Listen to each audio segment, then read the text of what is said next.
Greetings and welcome back to yet another episode of the Daily Run, and today we are playing as Eve. And Eve is one of those characters that rewards patience more so than anything else, and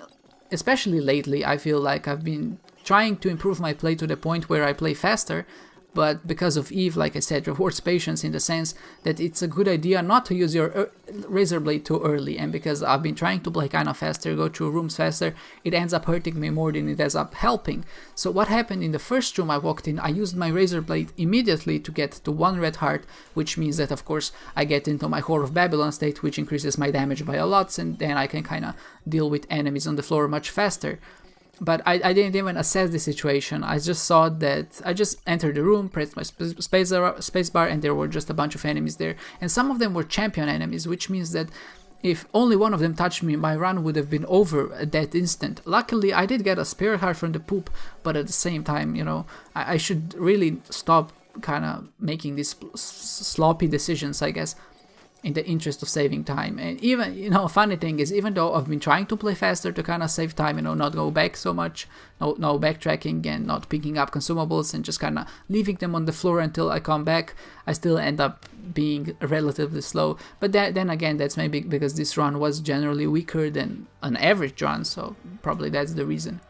Luckily, we did beat Pin in this small room and we did get the Halo, and our decision is, do we take the My Shadow item, which is not a terrific item and I usually wouldn't take it, but because we are Eve, we are incentivized to kind of take damage, to kind of hit ourselves to stay relevant, and because we do have a bunch of ways to kind of trigger our My Shadow item on this floor, I decided to take it. And of course, the main reason I decided to take it is to have that Devil Deal precedence later on.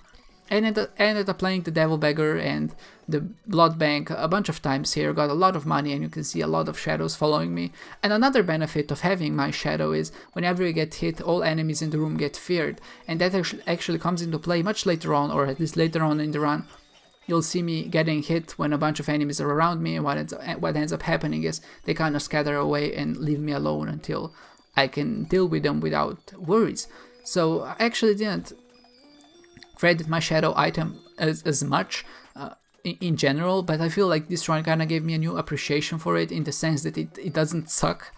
It's certainly not a super good item, but having those little chargers kind of fight for you, and the ability of course to fear enemies in the room and kind of scare them away when you're in danger is certainly a very helpful thing to have indeed.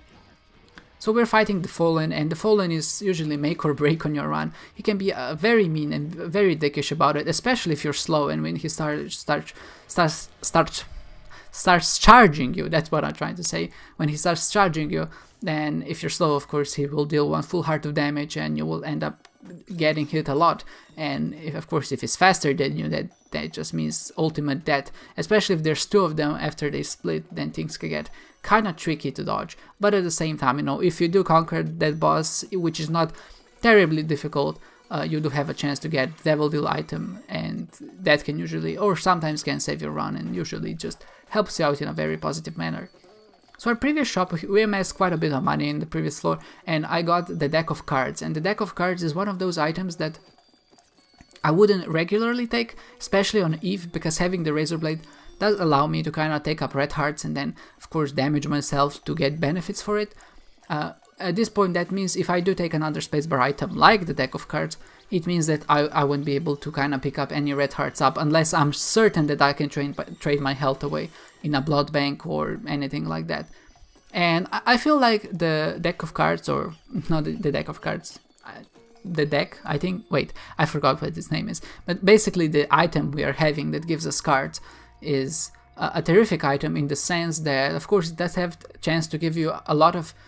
utility cards, like cards that increase your damage for a room and things like that. That is useful. Of course, it does give you a chance to give you teleport cards like the Emperor in this situation, and this Emperor ends up being very useful because it is 16 minutes and you only have 4 minutes to cast Boss Rush. You can imagine that this Emperor card will become very useful. And again, most important thing why I did take this item deck of cards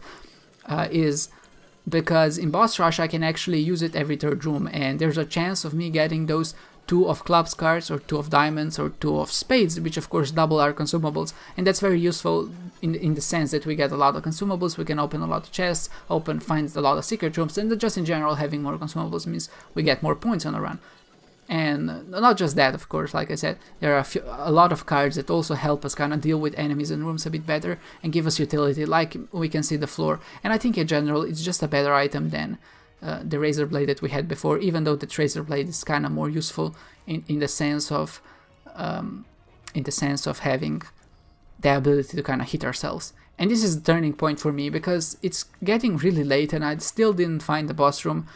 I end up getting about a few battery charges here, and I do end up using them, and thankfully I get Sacrificial Dagger, and that kind of renews my hope for me to be able to catch boss rush, because at this point, if you check at the time, it was around 18 minutes and a half, and I still have 2 bosses to beat if I want to get to boss rush. So this boss, which of course we all know is kind of a dick, but thankfully because I do have that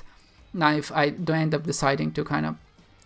go for it even if I get hit. I don't pick up any red health items, like I said before, because I don't want to get out of my Whore of Babylon state. And with just 15 seconds remaining, 15 seconds, not seconds, seconds remaining, I teleport to boss rush or to Mom, and I use my knife to great effect in kind of kill her in just a few seconds. And I can't overstate just how useful having the sacrificial dagger is against Mom. It really does short work of her, and if I didn't have it, I certainly wouldn't. I think I wouldn't make it, especially to boss rush.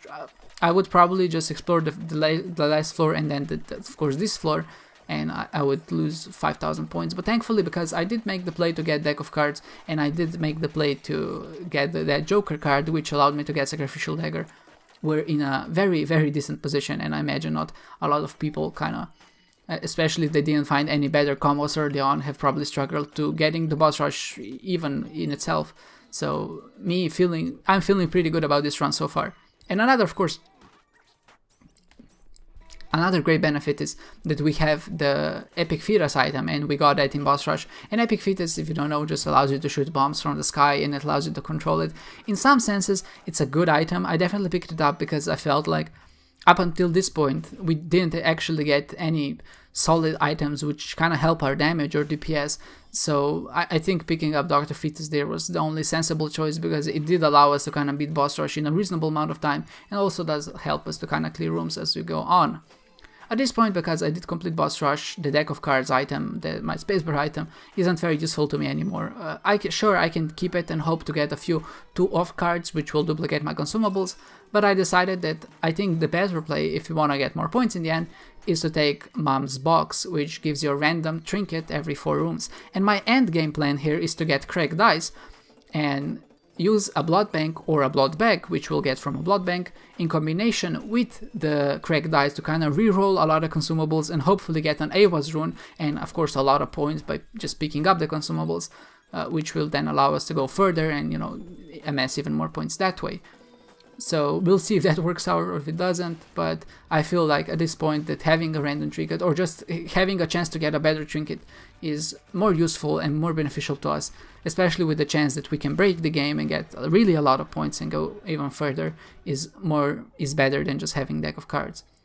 Here I made a small, well, not really a mistake, but more so of a bad decision,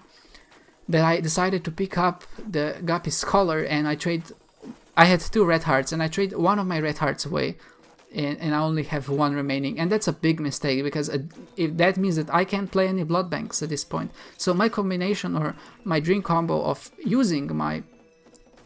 Cracked Dice, if I do get it, to get a lot of points and kind of reroll, kind of falls apart if I don't get any health ups, just because I don't have the ability to generate consumables, because like I said, at this point I can't play the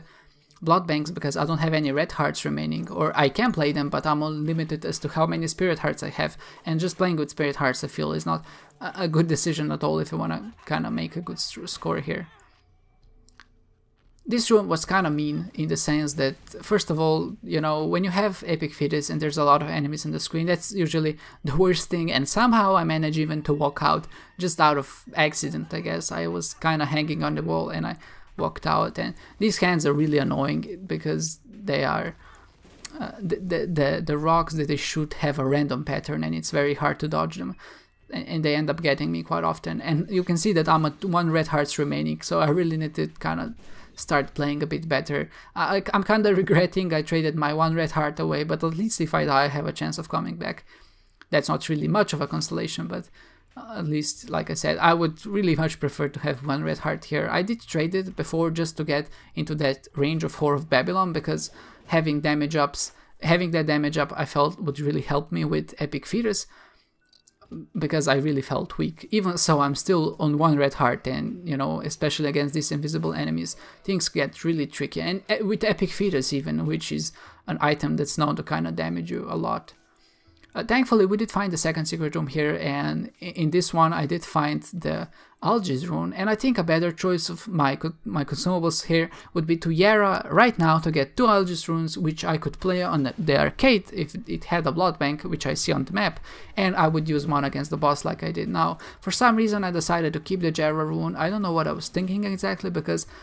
there was probably no way for me to get a blank card at this point, because I think I visited the secret room. So that was kind of a mishap on my point. Maybe I didn't think. I think I was just a bit nervous because I only had 1 red heart remaining. Okay, so at this point, you know, I could finish the run, but I could be brave and kind of try to go forward. And I do decide to kind of risk it all and explore even a bit more. Thankfully, I did find the black heart relatively early on, so I'm feeling a bit safer about our decision again. So we are entering the rooms, and thankfully these rooms are rather easy for us. And still, you know, sometimes they do manage to hit us like this one, and we're still playing with 1 heart. So at this point, I don't know what really I was doing. I was feeling very brave, but then this room got me, in the sense that it's just difficult to deal with. And in this exact scenario, if I didn't have my shadow, which feared enemies, I think I would have been dead. Having 2 of those champions and one of them split in 2 was really a catastrophe for me, in the sense that I don't think I would be able to escape damage if I didn't have the fear from my shadow item. Here I decided to kind of play the arcade a bit more to hopefully pick up a bit more consumables. I think there's a chance for us to kind of get anything going here. Like I said, I did trade my chance of getting a lot of coins from the bank away when I decided to trade my red heart for the Guppy Scholar, and with that said, I just finished the run at this point. And thankfully, like I said, because we did make it to boss rush, I think that put us in a very good position and ranked us pretty highly. 37th is not a bad rank at all, especially after the last 3 dailies, which went very suboptimally. With that said, guys, thank you for watching, and I hope to see you next time.